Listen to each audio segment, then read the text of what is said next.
Early quit sa trabaho dahil sa bagyo. Iniwan ko ang motor ko dahil may nakapagtimbre na baha sa dadaanan. Kaya pasalamat kami sa boss namin at sinabay kami sa kanyang sasakyan. Fast forward, andito na nga ako sa San Pedro. Nag-aabang na nga ako ng tricycle. Kung mapapansin nyo na sobrang lakas ng hampas ng hangin. At wala na rin masyadong bumibiyaheng tricycle. Malamang sa malamang ay dahil baha na rin sa dadaanan namin.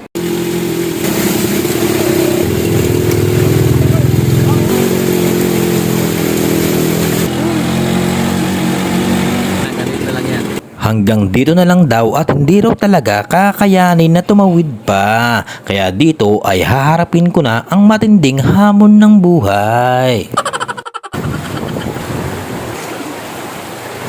From lubak-lubak to bahang-baha. Halos lumubog na ang buong kabaan ng Barangay Cuyab. Pero naniniwala akong malalampasan din natin ito. Kaya nga tayo binansagan ng Barangay Tibay. Para sa lahat po, maging matatag po tayo at lagi tayong mananalangin na way matapos na itong kalbaryo at ang mga hinaing. Hanggang dito na lang. Ingat!